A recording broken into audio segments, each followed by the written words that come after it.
아멘. 네, 오늘 말씀의 제목은 보물을 가져가세요. 보물을 가져가세요 라는 제목으로 함께 오늘 말씀 나누고자 합니다. 지금 이제 욥이 세 친구들과 논쟁을 하면서 이렇게 답변을 해가는데 갑작스럽게 지혜에 관한 이런 말씀이 한 장 전체를 28장 전체를 할애해서 등장을 합니다.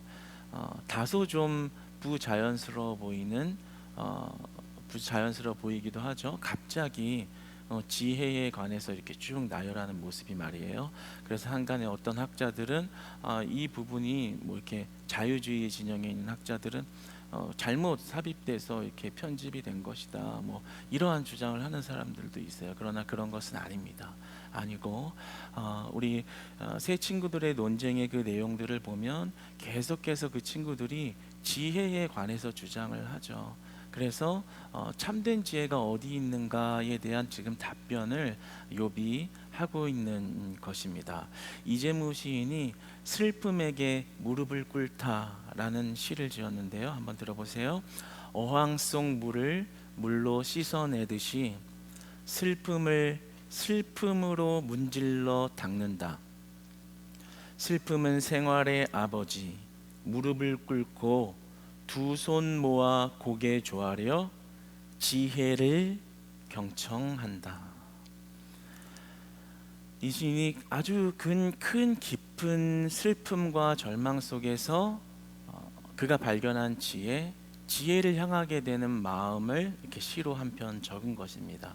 이와 같이 이 욥이 말하고 있는 참된 지혜에 대한 이야기는 참 값진 것입니다. 그냥 단순히 지혜를 설파하거나 전파하기 위한 말이 아니라 정말 지혜에 관한 논쟁도 포함되어 있는 논쟁 속에서 자신의 인생의 벼랑 끝에서, 인생의 절망 끝에서 발견한 그 지혜를 지금 이야기하고 있는 것이죠. 성경의 말씀은 이 지혜는 보물과 같다. 그리고 오늘 욥의 표현으로는 어떠한 순금보다도 비교할 수 없을 만한 가치로운 것이 있다면 지혜다. 그래서 성경은 가장 우리에게 구해야 할 것이 있다면 그것이 순금이 아니라 지혜를 구하라 라고 말씀을 하시죠. 그래서 오늘 제목을 제가 보물을 가져가세요 라고 말했지만 오늘 욥이 말하고 있는 그 참 지혜를 가져가는, 정말 그 참 지혜를 발견하는 그런 은혜의 시간이 되기를 주님 안에서 소망합니다. 요즘에 교회 학교 아이들이 참 줄어드는 그런 문제들이 우리 기독교 안에 있어요. 수년 전부터 큰 문제가 되고 있죠. 이제는 뭐 교회 학교를 운영하지 않는 교회가 사실은 더 많은, 이 안에는 실질적인 여러 가지 문제들이 있죠. 사실은 인구수가 감소하는 문제라던가 이렇게 주 5일제가 이렇게 실시되면서 놀러 가기 좋아하는 그런 문화가 우리 안에 이제 들어온 거, 뭐 여러 가지 이유들이 이렇게 사실 있습니다. 그런데 그 중에서 참 근본적인 문제가 있다면 그것은 그 부모님들의 신앙의 문제라고 이야기하고 싶습니다. 그 부모님들의 신앙의 문제가 그 자녀들의 신앙을 망치고 있다라고 이야기할 수 있습니다. 왜냐하면 그 부모 세대가, 우리 세대가 진정한 지혜가 어디에 있는지를 모르고 있기 때문에, 하나님을 믿는다고 말하지만 그 성경이 말하는 참 지혜가 누구에게로부터 오며 어디에 있는가를 잘 모르는 거예요. 그리고 안다 할지라도 믿고 있지 못하는 겁니다. 그래서 하나님의 말씀보다는 학원에 조금 더 나가기 원하고, 주일을 빼먹고 주일학교 가지 않고 말씀을 듣지 않아도 시험 성적이 조금만 오를 수 있다면 교회 생활보다는, 예배 생활보다는 학원 생활과 학교 생활과 뭔가 다른 것을 개발할 것에 더 마음을 두고 아이들을 가르치죠. 세상이 말하는 지혜를 가지고서 그 지혜를 체득하면 삶을 잘 살아갈 수 있을 거다라고 여기고 있는 거예요. 그러니까 하나님을 예배하는 그러한 교육을 등한시하고 자녀들을 세상의 지혜가 있다 말하는 곳에 더 내모는 그런 현상의 마음의 깊은 곳을 보면 정말 그 부모님의 마음에 참 지혜가 무엇인지를 모르고 있거나 믿고 있지 않다라는 것을 반증하고 있는 것이죠. 만약에 그 부모님들의 마음에 정말 이 아이가 삶을 살면서 그 삶을 아주 성공적으로 아주 하나님 보시기에 유익하고 귀한 삶으로 살아갈 수 있는 그 지혜가, 오늘 성경 말씀이 말하는 순금보다도 귀한 보물 같은 그 지혜가 교회에 있다면, 예배에 있다면, 하나님의 말씀에 있다면, 그것을 안다면 어떻게 아이들을 교회에서 멀게 할 수가 있겠어요? 반대로 교회에 멀어지려고 하는 아이들을 교회로 데려오려고 애를 쓰겠죠. 교회가 싫다고 말하는 자녀들을 교회로 데려오려고 안간힘을 쓰겠죠. 동탄도 마찬가지지만 참 아이들 이제 뭐 이렇게 저학년 아이들부터 이제 학교 들어가기 전에 아이들부터 그 영어에 대한 관심이 참 높은 것 같아요. 이제 저도 그 또래의 학부형이니까 이제 이야기를 그래도 이렇게 사실 많은 관심이 없어요. 부끄럽지만 그렇지만 이제 통해서 어쩌다 이렇게 듣는 얘기들을 들어보면 이렇게 참 영어에 진짜 관심이 많구나. 그래서 정말 큰 돈을 지불해서라도 이렇게 영어 유치원에를 보내고 그 영어를 가르치기 위해서 참 목을 메고 애를 많이 쓰는 것을 보게 됩니다. 그 영어라는 언어를 습득해서 그 지혜를 가지면 이 아이는 잘 살 수 있을 거야, 그래도 능력 있게 살 거야 라는 확신이 그 안에 있으니까 그 정말 누가 보아도 지불하기 어려운 돈을 지불하고 또 시간과 돈과 그리고 많은 것들을 희생을 치르는 거죠. 저는 한간에 이런 얘기도 들었어요. 한국에서는 이제 의사라는 직업을 가지고 있는데 자녀들이 이제 커가면서 영어가 안 되니까 그래도 나중에 커서 영어 배우면 너무 늦는다. 그래서 직업을 버리고 미국으로 이민을 가서 거기에서 타일공을 하면서 애들 영어 교육을 시키고 있고 그렇게 선택을 한, 그 선택이 뭐 나쁘다라는 것이 아니라 그만큼 그것이 그 아이들에게 유익이 된다라고 하는 확신이 있으면 그만한 희생을 치러서라도 그러한 것들을 감당하는 그런 부모님의 마음을 봅니다. 그것이 잘못됐다는 것이 아니에요. 그런 것이 아니라 우리의 지혜가 어디 있는지를 안다면 우리는 그곳에 시간과 돈과 마음과 희생을 쏟는 일이 아깝지 않을 수 있다는 거죠.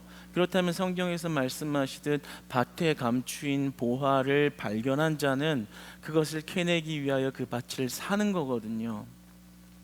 그 안에 보화가 있는 것을 알기 때문에. 그러면 성경에서 말씀하시는 오늘 말씀에서 순금보다도 귀한 지혜가 어디 있느냐라고 하는, 어느 곳에 있느냐라는 그 지혜를 우리가 발견한다면 어떻게 그 밭을 사는데 우리의 돈과 시간과 마음과 희생의 옥합을 안 깨트릴 수 있겠냐라는 거예요. 여러분, 우리가 오늘 이 욥기서 말씀을 통해서 이 참 지혜를 정말 발견할 수 있는 시간이 되기를 주 안에서 원해 봅니다. 여러분, 우리들도 아이들의 문제만이 아니라 사실 우리들도 비슷해요. 우리들도 어른들도 내가 세상에서 좀 더 나의 지평을 넓힐 수 있고 돈을 좀 더 많이 벌 수 있고 사람과 더 인맥을 쌓을 수 있고 그런 지혜들을 삶의 지혜와 지식을 넓혀갈 수 있으면 자꾸만 예배를 타협하죠. 예배는 한 번 빠져도 다음 주에 다시 드려도 되지만 이것은 기회잖아. 내 인생을 잘 살아가게 해주고 내가 좀 더 똑똑하게 좀 더 많은 사람들과 관계를 맺어서 나의 지평을 넓혀갈 수 있잖아. 지혜로운 삶을 열어갈 수 있잖아. 이런 세상의 지혜를 얻고자 하는 마음으로 예배를 타협하고 신앙을 타협하고 그렇게 신앙을 등지며 살아가는 모습이 사실 우리 안에 굉장히 많아요. 그러니까 다시 한번 묻게 되는 거예요. 진정한 지혜가 어디에 있는가? 정말 순금보다도 훨씬 귀한 보물과 같은 그 지혜는 누구에게 있고 어디로부터 우리에게 오는 것인가? 사실 욥기서 12장 12절을 보면 이제 엘리바스가 욥에게 충고하며 우리가 지나갔던 내용인데 이렇게 말을 해요. 늙은 자에게는 지혜가 있고 장수하는 자에게는 명철이 있느니라. 자기 얘기를 하는 거예요. 내가 제일 연장자인데 나는 똑똑해. 근데 그것뿐만이 아니라 삶을 살아오면서 경험해온 그 삶의 풍부한 지혜가 일반 이런 나보다 나이 어린 자, 여기서는 늙은 자라고 표현했고 세 친구 중에서 나이가 제일 많은 자가 엘리바스거든요. 제일 많은 자가 가지고 있는 이런 어떤 연륜과 경륜의 지혜를 누가 따라오겠니? 욥, 너 나보다 훨씬 어리지. 내가 말하는 지혜, 그 지혜가 나한테 있으니까 너 제발 내 말 좀 들어라. 내 지혜의 말을 좀 받아라. 이렇게 지금 말하고 있는 겁니다. 그러니까 지금 엘리바스가 말하고 있는 지혜라는 것은 세상이 말하는 지혜, 삶을 살아가면서 얻을 수 있는 어떤 경험을 통한 이렇게 쌓여져 온 탁월한 선택을 할 수 있는 그런 지혜를 이야기하는 거죠. 그런데 오늘 본문 28장 전체를 할애하면서 욥은 참된 지혜가 사람에게 있지 않다라고 말을 합니다. 그리고 성경 전체도 이 지혜라는 단어가 혼용되어서 우리가 좀 잘 생각해야 될 부분이 있는데요.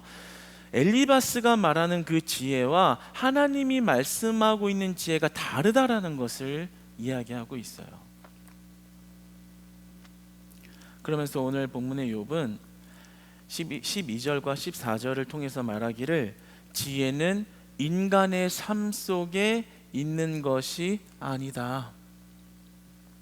감히 우리가 발견하고 감히 우리가 만들어낼 수 있는 것은 그것은 참된 지식이 아니다.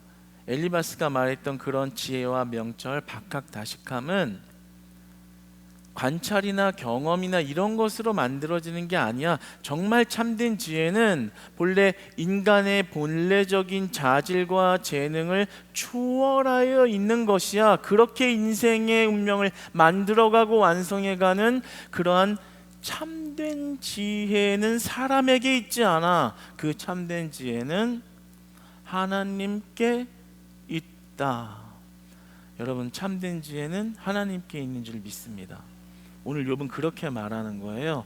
세상에서 말하는 지혜와 하나님이 말씀하시는 지혜는 완전히 다른 면이 있는데 정말 우리 인생의 지혜로움을 하려면 그 참된 지혜를 얻어 살아가려면 그 지혜가 하나님께로부터 나온다라는 것을 알아야 한다. 이렇게 이야기를 하는 것입니다. 그래서 오늘 본문 23절의 말씀을 한번 같이 읽어보겠습니다. 시작. 하나님이 그 길을 아시며 있는 곳을 아시나니. 하나님이 그 지혜의 길을 아시며 그 있는 곳을 아신다. 그러니까 우리가 지혜를 얻고 싶다면 그 지혜를 얻는 열쇠, 그 마스터 키를 누가 가지고 있느냐를 알아야 되는 거죠. 예전에 한 어떤 연예인이 이제 여자 연예인인데 자기가 이제 딸인 거죠. 어머니가 어렸을 때 교육하기를 이렇게 잠언서를 하루 분량만큼 외우고 쓰지 않으면 학교를 안 보낼 정도로 그렇게 잠언서를 주입 교육을 시켰다라는 거예요. 한 인터뷰 영상에서 그렇게 고백을 하더라고요. 그래서 한 날은 진짜 학교를 못 가고 그 분량을 외우고 쓰느라고 학교를 이렇게 결석했던 일이 있을 정도로 모르겠어요. 그 어머니가 어떤 마음으로 그렇게 했는지까지는 듣지 못해서 모르겠지만 그래도 그 잠언서에서 말하는 그 지혜 교훈을 사모하고 그 보물이 되는 지혜를 자녀에게 물려주고 싶었던 마음만큼은 분명할 것 같아요. 우리가 인생을 살면서 참 지혜가 어디 있는가를 명확하게 알 필요가 있어요.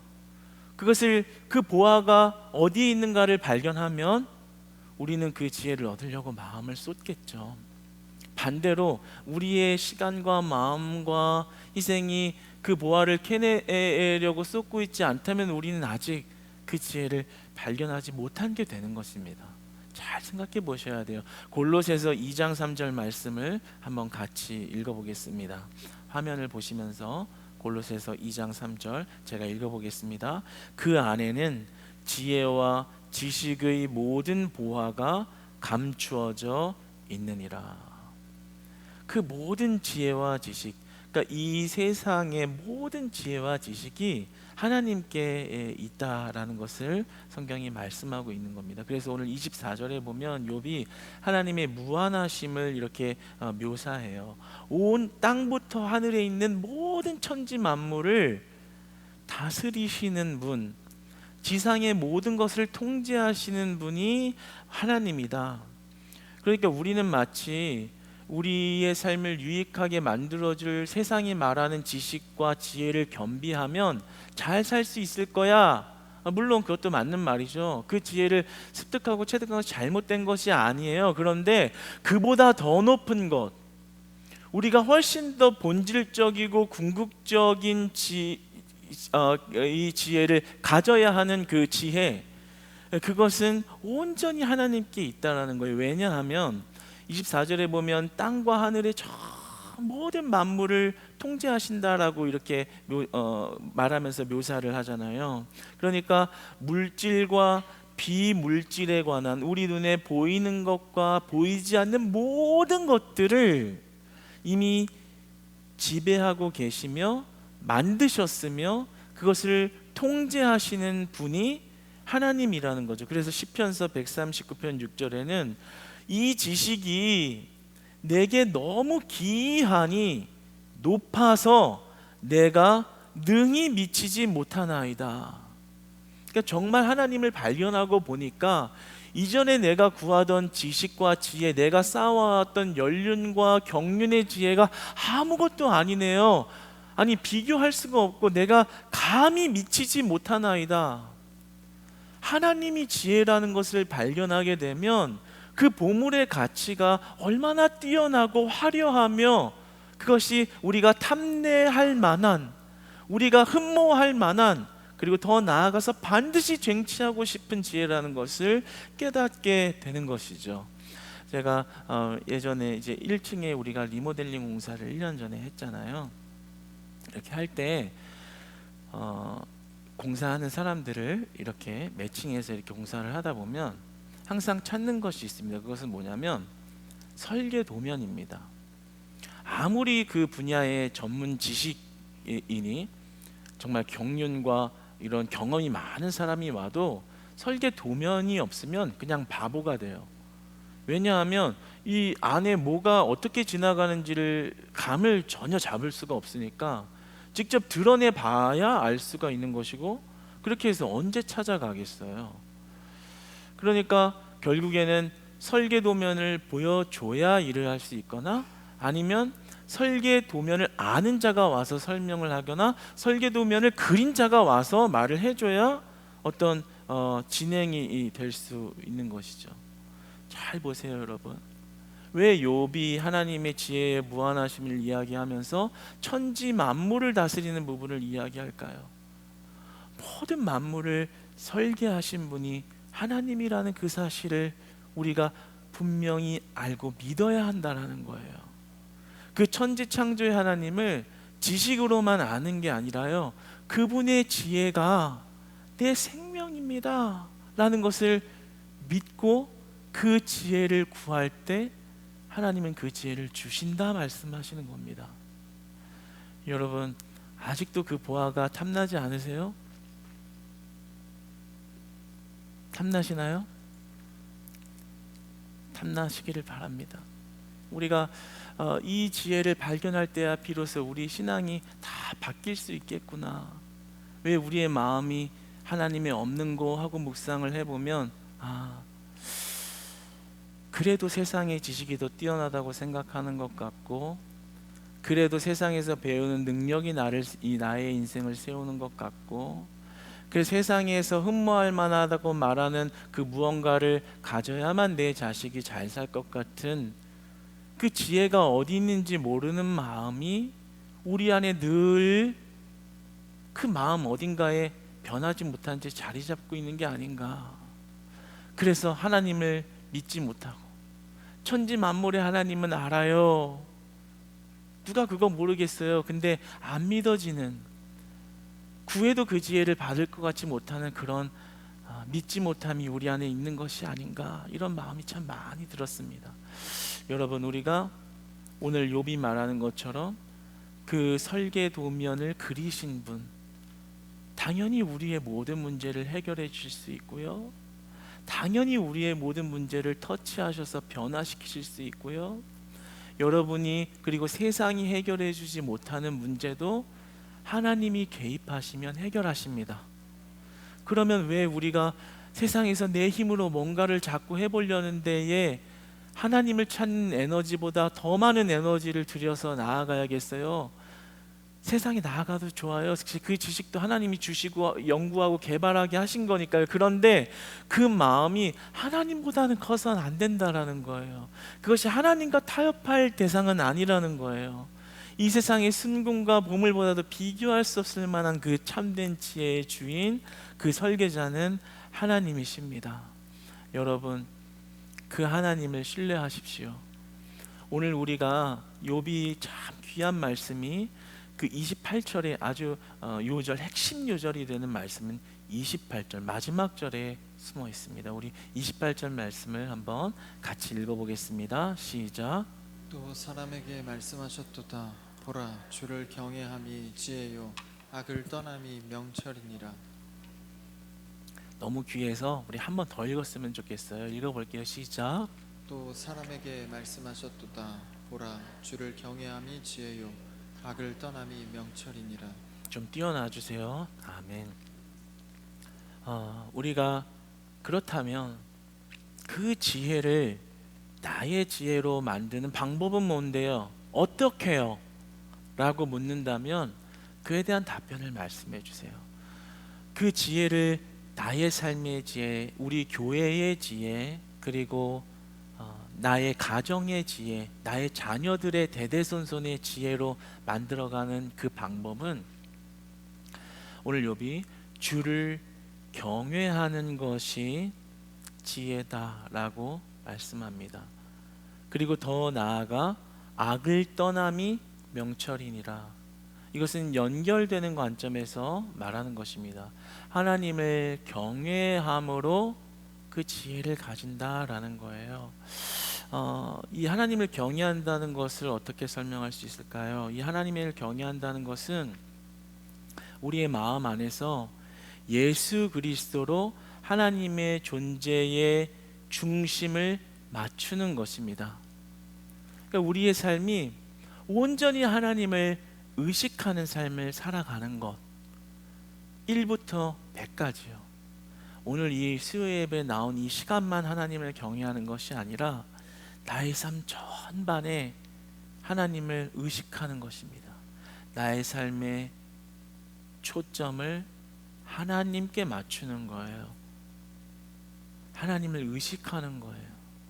내가 물 한 잔 마시는 것도, 내가 걷는 것도, 누구에게 말 하나 하는 것도 마치 그 하나님이 내 옆에 있는 것처럼, 내 옆에 계신 것처럼, 정말 내 앞에 계신 것처럼 그 하나님을 의식하고 살아가는 것이 경외함이라 말할 수 있겠습니다. 하나님 그 대단한 지혜, 온 만물을 통제하시는데 그 지혜 안에 살아갈 수 있는 것을 어떻게 얻을 수 있나요? 라고 묻는다면 그 답을 내가 늘 하나님을 경외하며 살아가는 것, 늘 하나님을 의식하는 것, 그래서 그 지혜 때문에 악에서 떠나는 것, 악을 떠남이 명철이니라. 하나님을 의식하기 때문에 죄와 짝할 수가 없는 거예요. 내 앞에서 나를 보고 계신 하나님을 내가 의식하고 있기 때문에 쉽게 죄를 지을 수가 없는 거예요. 근데 그게 참 그곳에 참 지혜가 있다라고 말씀하십니다. 그렇게 살아가는 자들의 그 참 지혜 되신 하나님이 그들의 삶을 운행하기 시작한다라고 말씀하세요. 왜 하나님 내 인생에 개입을 안 하세요? 그래서 난 내 힘으로 살아야겠어요. 하나님 기도해도 안 들으시잖아요. 그러니까 나 죽으라고요? 그러니까 난 내 힘으로라도 뭘 해야죠. 정말 하나님을 경외해 보셨는지요? 정말 그 한순간도 하나님이 나와 함께 계시는 거라는 것을 의식하고 살아보셨는지요? 정말 참 지혜 되신 하나님이 개입하신다라는 것을 경험한 적이 있으신지요? 오늘 참 지혜를 우리가 가지고 살아가는 방법을 알려주십니다. 세상의 삶 속에 있다고 말하지 않아요. 여러분, 대단한 철학자들이나 강연가들 말 듣고 혹하지 마세요. 성경 말씀을 잘 읽다 보면 그 부분의 한 문장이 일부에 불과한 내용을 일반적인 개념으로 말하는 것에 불과해요. 심지어 그들도 잘 몰라요. 예. 대단한 철학가들도 이 역사의 순서대로 말하는 그 철학가들도 하나님을 발견하지 못하면 결국에 뜬구름 잡는 이야기를 한다고요. 이데아의 세계를 이야기하면서 밝힐 수 없는 어떤 이런 우리가 밝힐 수 없는 존재가 저 어딘가에 있다. 뭔 말하는 거예요? 비물질의 세계에 대한 무슨 말을 하는 거예요? 자기도 뭔지를 모르면서 그냥 이데아의 세계에 대해서 표현 못해. 우리가 믿는 자의 눈으로 보면 너무나 하찮은 웃음 나오는 이야기인 거예요. 하나님이 계시고 하나님이 보이지 않지만 살아 역사하신 하나님이 우리 전 우주 만물을 운행하시는 것이죠. 할렐루야. 그렇다면 그 참 지혜가 철학자들에게 있습니까? 하나님의 말씀에 있습니까? 하나님의 말씀을 믿으면 해결이 되는 것입니다. 근데 그것이 단순히 지식적인 고백이 아니라 오늘 욥이 우리에게 말씀하여 준 어떻게 그 지혜를 얻느냐의 부분이 바로 하나님을 경외하는 것. 그래서 내가 함부로 죄 짓고 살 수 없는 것. 그리고 심지어 죄 가운데 넘어졌어도 하나님이 나를 보고 계신 것을 알기 때문에 다시 하나님 앞에 무릎 꿇고 회개하는 것. 다시 그리스도가 내 안에 살아 움직이도록 주 앞에 돌이키는 것, 주께로 돌아가는 것. 그래서 자꾸만 거룩하신 하나님이 내 삶을 다스리시게 하는 것.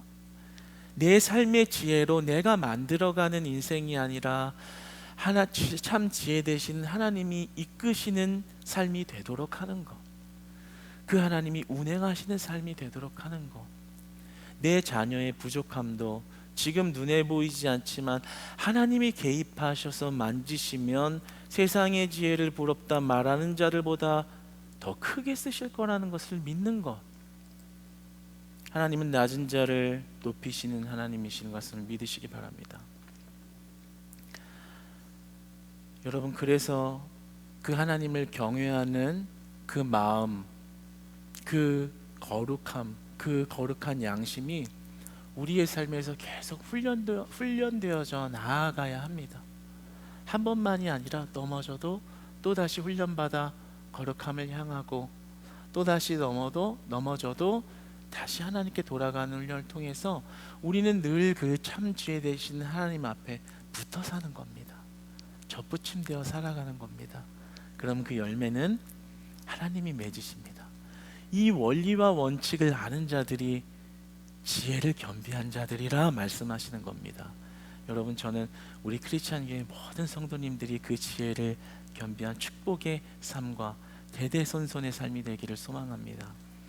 강영우 박사가 쓴 지혜가 이끄는 삶이라는 책에 이 한 분이 소개되는데 이름은 제임스 레인이라는 분이신데요. 이제 이전에 에모리 대학교에 미국의 에모리 대학교의 총장 역을 하셨던 교수님이십니다. 그리고 클린턴 행정부 때 주한 미군 대사를 지내셨던 분입니다. 그런데 그분의 일화인데요. 그분이 소년 시절에 이렇게 자기 살던 그 동네에 허름한 동네였대요. 근데 그러니까 이제 주변 집도 허름할 거 아니에요. 근데 그 허름한 옆집에 할아버지 한 분이 홀로 이렇게 살고 계셨대요. 그래서 그분이 늘 찾아가 가지고 이렇게 혼자서 좀 외롭게 계시니까 또 허름한 집에 좀 이렇게 마음이 그렇잖아요. 그래서 그 소년이 늘 가서 따뜻하게 방문해서 할아버지 뭐 도와드릴 거는 없어요. 근데 그것이 어쩌다 한 번이 아니라 매일같이, 자기 손자도 아닌데 이렇게 매일같이 가서 그 할아버지 앞에 가서 뭐 도와드릴 거 없어요? 제가 뭐 해드릴게요. 뭐 할 건 없나요? 늘 이렇게 그 할아버지에게 따뜻하게 정성껏 다해서 그 할아버지를 이렇게 섬겼습니다. 그런데 이분이 나중에 이제 뭐 예일대를 졸업하고 또 미국에서 예일대 신학대학원을 나온 후에 그리고 감리교회 선교사가 되었는데요. 그리고 뭐 이렇게 시간이 이렇게 지났을 때 세월이 이제 많이 흘렀는데 어느 날 그 코카콜라에서 전화가 왔대요. 근데 코카콜라에서 회사에서 전화가 와서 연락하는 하는 말이 그의 앞으로 코카콜라 주식의 상당 부분을, 꽤 많은 부분을 줘라라는 창업자의 유언이 있었다라는 거예요. 누구죠? 그 할아버지였던 거예요. 그래서 알고 보니까 그 외로웠던 할아버지가 세계적인 기업인 코카콜라의 창립 회장이었던 거예요. 그래서 늘 그렇게 자신한테 이렇게 진심으로 따뜻하게 대해줬던 소년의 그 마음을 기억했다가 나중에 주식을, 여기서 막 주식하는 사람 막 부러워 죽을지도 모르겠어요. 기대하지 마세요. 여러분 인생에 그런 일 없어요. 꼭 그런 일을 노리면서 막 잘하는 사람은 더 안 돼요. 믿으시기 바랍니다.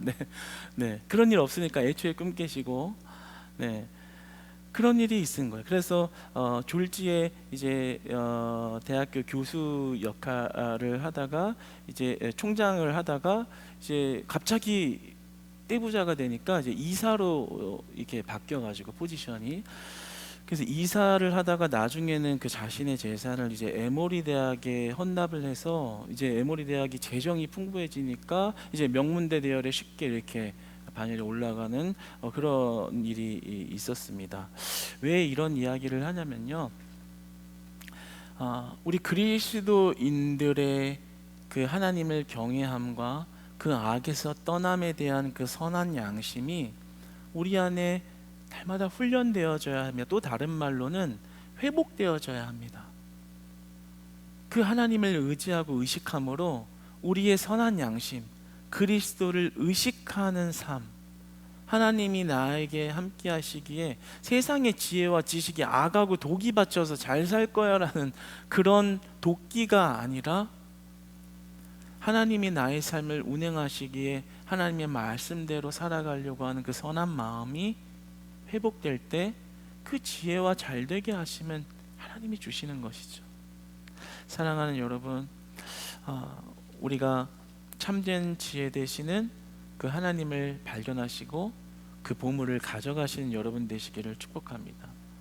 그 보물을 여러분의 가정과 자녀들, 그리고 우리 성도님들에게 다 나누어 주셔서요, 하나님을 의지할 때 하나님이 우리를 누구보다도 지혜롭게 이끌어 가시는 우리 크리스찬 교회 공동체와 그리고 여러 가정들 다 되시기를 주님 안에서 축복합니다.